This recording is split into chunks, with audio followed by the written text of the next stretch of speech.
So there's a plan tomorrow. My mate and I are going to hit the road at 4 AM. We're going to head southwest to Cunningham's Gap, but we're going to stop at the helipad that's over the valley at Cunningham's Gap. And we're going to see main range just going down into the horizon there. And what we're going to do is wait for sunrise after dawn and take some shots of the range. That's the plan anyway. I think the weather's going to be pretty decent, so yeah, we'll see how we go.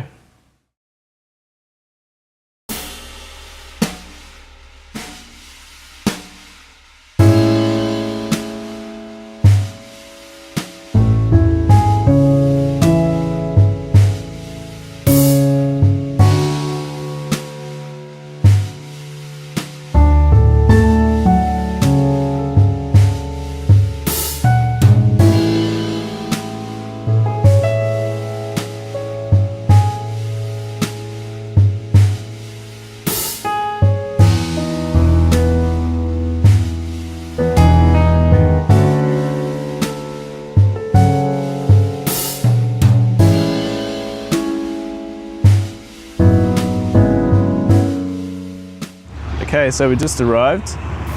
This is the helipad, and as you can see the mountain range in the distance. There's my mate Dash, and the sun is just coming up over the horizon. Absolutely beautiful. I think we're going to have a really nice sunrise here. So we're going to set up with our tripods on the mountain and get some pre-sunrise shots and see what that looks like. Apologies for all the trucks that are going by here. It's quite a busy place, but this is our view. So I've got the Nikon D810 here with the Sigma 50mm. It's not as long as I would like, but I don't actually have any long lenses on me at the moment, so we're going to shoot with the Polariser. It may not, when the sun rises, I may actually need to take it off depending on how it looks. So we're just going to try getting some shots here where I'm at ISO 64, which is great about the Nikon D810. About f4 will give me some decent sharpness, especially with this lens. And the shutter speed is around a second, so there's nothing happening, so it's not going to affect how the image actually looks, just give us that nice clean file. So yeah, let's take a shot. And one of the important things with getting a clean panorama is getting your horizons good. So we're just going to show the virtual horizon on the camera here, and it's showing green across the board, so we're going to start with that, and then each shot we turn about 15 to 20 degrees depending on the lens that we're using, and that'll give us a nice clean spherical panorama that Lightroom or Photoshop can stitch. So I'll just go over a bit of my gear. As I said before, I've got the Nikon D810, I've got the Sigma 50mm, I've got a Nikon 85mm at home, which I didn't bring for some reason, but that's fine, I can deal with that. As far as tripods go, I've got the Manfrotto Befree.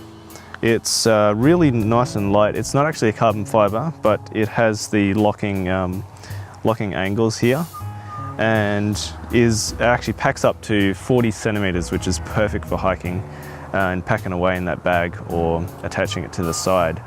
The only caveat that I found for my use is that it doesn't actually have a panning base. It does have a ball head, a really solid ball head, but if you need to pan, you actually need to disengage the ball head at the same time, and that defeats the whole purpose of the panning. So what I've done is I've ordered a Novaflex panning base that can go in between the ball head. So what I'll have to do is get my horizon line perfect on my camera, and then I can use my panning base to turn the camera for each interval on the panoramic shots. So I think that should be fine. It's you should spend as much time as you can trying to get the levels right for your panoramas so that you get the nice spherical set of frames. But if you do it right, then you're usually pretty good. And Lightroom handles it perfectly fine. So, oh, the sun has just come up. Oh wow. It's a brilliant red. I can't see it on the mountains yet, but it will be there very soon. So the sun is starting to peak just behind me. I am actually a little worried about the sky. It's just completely bare. I think, yeah, we'll see what happens when the sun starts hitting these mountains. But in a perfect world, it'd actually be just a light sprinkling of clouds across there. But we have to make do with what we got. So, oh, the sun is brilliantly orange.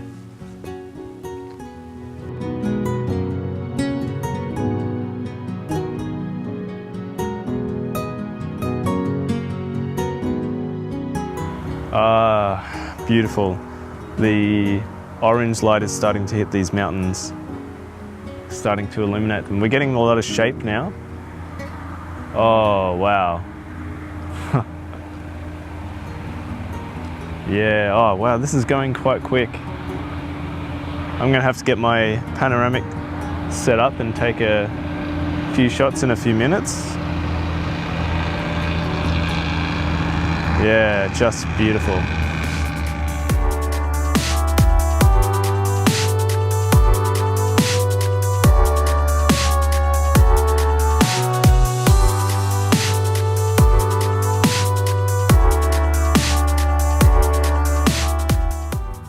Okay, so now that I've got the panoramics, I don't think the light's going to get much better than this. Yeah, pity about those clouds, but we'll see how it comes out in the panoramic stitch and how I can pull out the colours. It's what happens in landscape photography. You basically shoot the weather. But what I'm going to do now is just get a quick shot of the sort of a vignette of this entire mountain range on the middle section there, which has a lot of detail in the ridges that come down from the top. So we're going to get a shot of that, and then I think after that we're going to head on to the mountain and do the hike, get some exercise in. Should be enjoyable.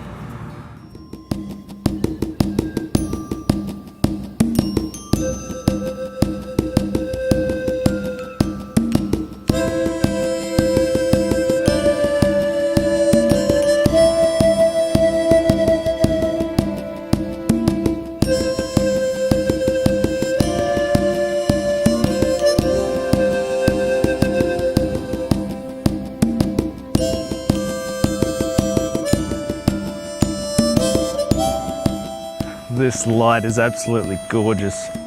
I love this rainforest.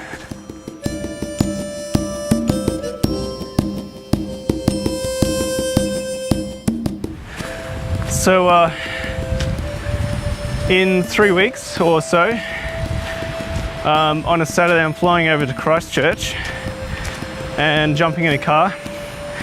Next morning I'll be heading to Mount Cook Village to stay overnight, and I'm going to try and get there early in the morning, say mid-morning, late morning, and so I'll have at least a day and a bit to check out the mountains, maybe check out Tasman Glacier.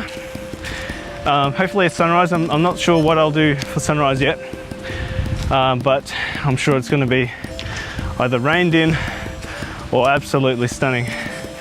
So, and then after Mount Cook Village, head down to Queenstown, and I'm hoping to be able to get to Roy's Peak and back down on my way to Queenstown, which I then stay overnight, and then I have about a half a day in Queenstown before I have to fly back to Brisbane.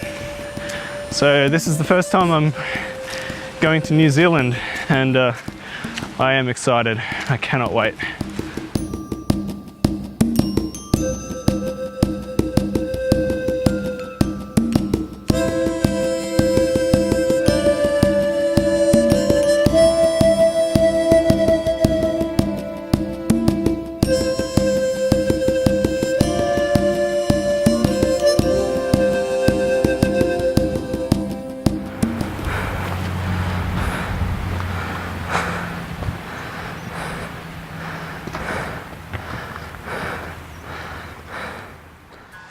So I hope you've got something out of this this landscape photography video. I hope to do many more in the future. This is something I love doing, especially when you've got views like this. So yeah, leave a comment if you'd like to, and I'll catch you all later. Bye.